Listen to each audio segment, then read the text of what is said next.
आखिर अचानक ऐसा क्या हुआ कि यूसुफ पठान भावुक हो गए, उनकी आंखें तक छलक पड़ी। और ये क्यों कहा जा रहा है कि मानो यूसुफ पठान का हृदय परिवर्तन होने जा रहा है। अचानक वो दबाव में ममता का साथ छोड़कर बीजेपी के पास गए और अब अचानक भाजपा खेमे के एनसीपीआई को छोड़ने की खबरें क्यों आने लगी। मान लिया कि यूसुफ पठान मोदी शाह के गुजरात के रहने वाले हैं, जहां बीजेपी की लेबोरेटरी है। बीजेपी के खिलाफ जाने का क्या मतलब हो सकता है, मगर ये महज प्लॉट विवाद और कुछ डर के कारण पठान ने ममता का साथ क्या छोड़ दिया था और अब अपने वालिद के कहने पर डर के आगे जीत वाली रणनीति के तहत पठान अपने वालिद की सलाह को आदेश मान रहे हैं। विस्तार से दोस्तों आपको सब कुछ बताते हैं, अगले चंद मिनट मेरे साथ में जरूर रहें, क्योंकि दोस्तों 18 जून खत्म होते होते मैंने खबर देखी और उस खबर की पुष्टि के लिए कुछ अपने गुजरात के मित्रों से मैसेजेस के जरिए कन्वर्सेशन की कोशिश की। उसमें जो खबर सामने आ रही है, अगर वो तनिक भी सही है तो फिर इसका मतलब ये कि बीजेपी का गेम एक बार फिर से बिगड़ सकता है। क्योंकि ये मत भूलिए कि टीएमसी के 20 सांसदों की बगावत की खबरों के बीच में अभी तक लोकसभा स्पीकर के पास महज 17 की परेड कराई गई है। अब दोस्तों इस खबर ने एक बार फिर से राजनीति में हलचल मचा दी। स्वभाव से सीधे साधे सरल शरीफ शर्मीले यूसुफ पठान एक बार फिर राजनीतिक खबरों का केंद्र बन गए। आपने देखा कि एक तरफ ममता बनर्जी की सुरक्षा वापसी की खबरों से बंगाल में अलग अलग तरह की प्रतिक्रियाएं रही। विपक्षी गठबंधन इंडिया गठबंधन मोदी सरकार को लेकर के किस तौर पर प्रहार करता रहा। मगर दोस्तों आज मैं आपको कुछ ऐसे पहलुओं को बताने जा रहा हूं जिसमें पठान को विलन तो कुछ लोग बीजेपी के डर की राजनीति को पठान पर हावी बताते हुए इस पर कुछ खुलासे कहते हैं, तो कुछ प्लान पठान को एक सीधा साधा सा, एक शर्मिला सा, एक सच्चे दिल वाला इंसान जो अपने वालिद यानी के पिता के सलाह और बातों को अब आदेश के तौर पर लेकर अपना अगला कदम उठा रहा। मगर उससे पहले विवाद का एक अहम छोटा सा हिस्सा आपको बता दूं। दरअसल आपने मीडिया में देखा और सुना होगा, अब वो मामला नया मोड़ ले रहा है। टीएमसी छोड़कर भाजपा खेमे में जाने वाले यूसुफ पठान को गुजरात नगर निगम का 1000 गज का प्राइम प्लॉट दरअसल सस्ते में दिया गया था। मगर यूसुफ पठान के टीएमसी जाने के बाद और खासकर लोकसभा सांसद बनने के बाद गुजरात नगर निगम की शिकायत पर हाईकोर्ट ने वो प्लॉट खाली करने का आदेश दिया। लेकिन जैसे ही यूसुफ पठान टीएमसी छोड़कर बीजेपी खेमे में गए, उसके बाद नगर निगम शांत हो गया। कहा जा रहा है कि गुजरात नगर निगम यूसुफ पठान के खिलाफ केस वापसी की तैयारी में। यह तो हुई इस प्लॉट की वो बात जो पब्लिक डोमेन में है। इसके अलावा बीजेपी और पठान के बीच हो सकता है कि कोई बड़ी लेन देन हुई हो। यह भी हो सकता है कि उनको police, ED, CBI, income tax, कुछ दूसरी एजेंसियों का डर भी दिखाया गया हो, सताया गया हो। अब दोस्तों मगर जो खबरें आज की डेट में सामने आ रही हैं और जिन खबरों को कुछ गुजरात और महाराष्ट्र के पत्रकारों ने जिस अंदाज में बताया, जो उनके फैमिली के नज़दीक हैं। दोस्तों यूसुफ पठान और इरफान पठान एक क्रिकेटर हैं। उनके पिता तो सिर्फ एक मस्जिद के मौज़िन अजान देने वाले थे। जाहिर तौर पर खेल पत्रकारों के साथ में उनकी जो भी बातचीत या फिर राजनीति में आने के बाद में जो भी संकेत उनके परिवार से मिले होंगे, उस आधार पर ये चीज़ें कही जा रही हैं। अब दोस्तों यूसुफ पठान भी इसी देश, इसी समाज, इसी घटिया सियासत के दौर में रहते हैं। आम इंसान की कमज़ोरी, बुराई, बेईमानी उनमें क्यों नहीं हो सकती। इस खबर को भी आपने देखा कि एक बार जब पठान टीएमसी में ही थे और संसद में एसआईआर का विपक्ष के साथ मिलकर जोरदार विरोध कर रहे थे, तब उनको मुसलमानों के एक तथाकथित मसीहा ने एक मैसेज भिजवाया कि वो बीजेपी का इतना आक्रामक तरीके से, इतनी आक्रामकता से बढ़ चढ़कर विरोध ना करें, वरना उनके घर पर गुजरात में बुलडोजर चल सकता है। अब दोस्तों उस दावे को पुख्ता किया था उस वक्त कश्मीर के एक मुस्लिम एमपी ने खुद ट्वीट करके इस बात पर मोहर लगाई थी कि खुद उस समय मौजूद था जब ये सब पठान के साथ घट रहा था। खुद मौके पर उन चीज़ों को सुना, मीडिया को बताया। इतना ही नहीं, चर्चा यह भी रही कि दरअसल आप देखते होंगे रोज़ाना शेरवानी, टोपी, दाढ़ी में मुस्लिमों के नाम पर सियासत करने वाले बीजेपी की बी टीम के मुखिया, उनके इस मैसेज से पठान इतना डरे कि तत्काल विरोध प्रदर्शन छोड़ करके अपनी सीट पर जाकर के चुपचाप बैठ गए। उसके बाद कभी बीजेपी के खिलाफ खुल करके बोलने के लिए खड़े नहीं हुए। हो सकता है अब उनका दल बदल भी उसी डर, लालच या किसी बड़े डील का हिस्सा हो। लेकिन असली सवाल ये कि उनके पिता ने उनको क्या सलाह दी, उनके पिता ने क्या कहा।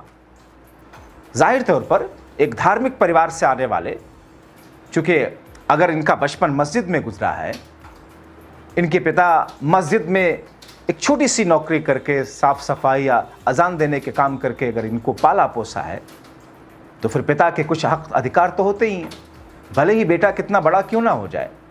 तो ऐसे में ये खबर आ रही है कि जब इस बात को लेकर के चर्चा हुई पठान के घर में, उनके पिता, उनके वालिद ने कहा सब कुछ मान लिया ठीक है, लेकिन डर के कारण अगर एक अनैतिक काम किया जा रहा है तो फिर इससे हम सहमत नहीं हैं। और इससे अगर एक पब्लिक लाइफ में कोई शख्स है, यानी कि अगर पॉलिटिकल पार्टी का एक सांसद है, वो भी जाहिर तौर पर जनता की बुनियाद पर वो है, इसका मैसेज जनता में क्या जाएगा और इस देश के मुस्लिमों के प्रति क्या जाएगा। क्योंकि जिस भारतीय जनता पार्टी को लेकर के मुस्लिम समाज के खिलाफ क्या कुछ करने और मुस्लिम समाज में उनके खिलाफ जो मैसेज है, ये सारी बातें काफी देर तक चली उनके घर में बताया जा रहा है, जिससे यूसुफ पठान भावुक है।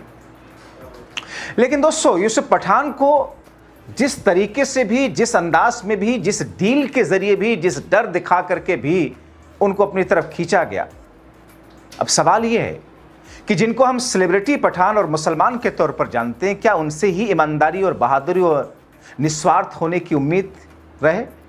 बाकी मुसलमानों, हिंदू विधायकों, सांसदों को क्या बेईमानी का कोई लाइसेंस मिला हुआ है?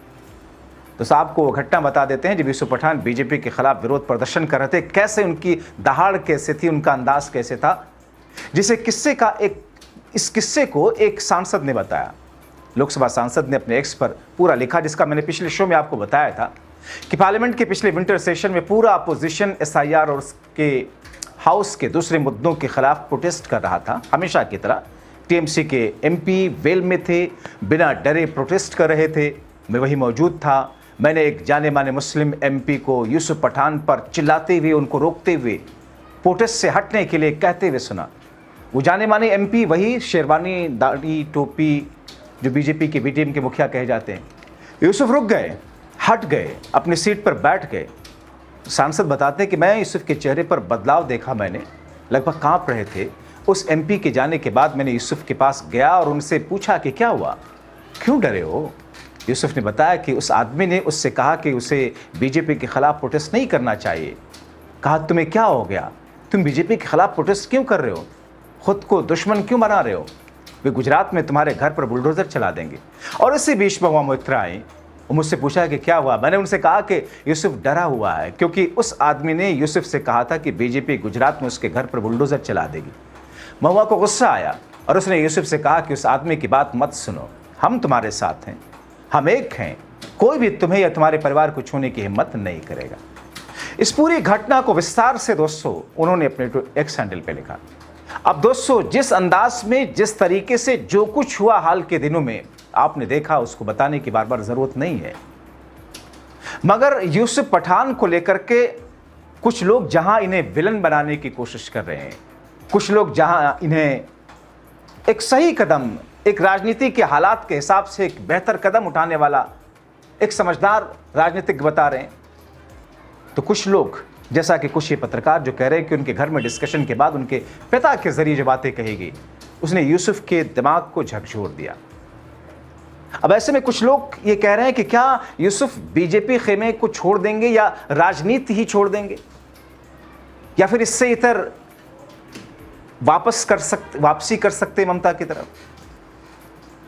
अब दोस्तों, जो लोग विलन बता रहे हैं इन्हें, जो लोग डर की बात कह रहे हैं, उनके हिसाब से भी हो सकता है कि यूसुफ पठान, आजम खान, उमर खालिद, नवाब मलिक जैसे मुस्लिम लीडर्स का हश्र देखकर इनकी पार्टियों के प्रमुखों का उनके हाल पर छोड़ देने का बेरहम रुख देखकर घबरा गए।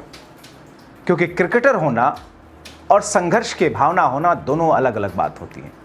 मगर दोस्तों, संसद में शेरवानी टोपी पहने दाढ़ी में बीजेपी की कथित बी टीम के मुखिया ओवैसी का ढकोसला सामने तो आ गया, और साथ ही एक और झूठ खुला कि मुसलमानों का नेतृत्व कोई मुसलमान ही ठीक से कर सकता है। यह सच नहीं है, बल्कि यह सच है कि उसका धर्म, जाति कोई भी हो, अगर कोई इंसान उसूल वाला, सच्चा, निस्वार्थ, निडर, ईमानदार, चरित्रवान, नैतिक और अच्छा इंसान है, तो सब भारतीयों का ही नेतृत्व बेहतर तरीके से करेगा। जरूरी नहीं कि कोई मुस्लिम ही मुस्लिम समाज का राजनीतिक तौर पर नेतृत्व करे, बल्कि हमने 99% देखा है कि मुसलमानों की ठेकेदारी करने वाले ये राजनीतिक दरअसल वोट की फसल काट करके वो काम करते हैं जो उस मुस्लिम समाज के हित के खिलाफ हो। सोचिए, जिस बीजेपी को लेकर के ओवैसी डर दिखाते हैं, वैसे कहते हैं कि साहब बीजेपी से डरने की जरूरत नहीं है, हमारे लिए तो सिर्फ अल्लाह है। कौन है मोदी? मोदी कहते हैं प्रधानमंत्री नरेंद्र मोदी जी को। मगर वही एक सांसद को रोकते हैं कि तुम्हें क्या हो गया, बीजेपी के खिलाफ क्यों प्रदर्शन कर रहे हो? तो दरअसल डरे यूसुफ नहीं, डरे वो राजनीतिक जो हर जगह उछल उछल करके पहुंचते हैं। बिहार हो, बंगाल हो, अब उत्तर प्रदेश में भी जाने की तैयारी कर रहे हैं। शायद ऐसे उनको बी टीम थोड़ी कहा जाता है कि वो जाकर के विपक्ष के सेक्युलर वोटों में बंटवारा करते हैं, और जिससे अल्टीमेटली विपक्ष को नुकसान पहुंचता है, और थोड़ा ही फायदा अगर हो तो बीजेपी को पहुंचता कुछ। और दोस्तों, बहुत सारी सीटें ऐसी होती हैं, आप जानते हैं, जहां 1000 वोट, 1500 वोट, 500 वोट, 200 वोट से जीत और हार तय होती है। अगर इंडिया गठबंधन वर्सेस एनडीए के बीच में मुकाबला है, और ये दाढ़ी टोपी शेरवानी वाले मियाँ साहब अगर वहां 500, 800, 1000 वोट ही ले आए, इंडिया गठबंधन का तो कट गया। मगर दोस्तों, इन तमाम चीजों के बीच में जो खबरें सामने आई, जो चर्चाएं रही, मुझे लगा कि आप तक पहुंचाना चाहिए। अब आके इसका नतीजा क्या होता है वो तो वक्त तय करेगा, मगर फिलहाल आज ऐसा लग रहा है कि आगे आने वाले दिनों में बहुत कुछ होने जा रहा है। आप क्या सोचते हैं? अपने राय कमेंट बॉक्स में जरूर लिखें।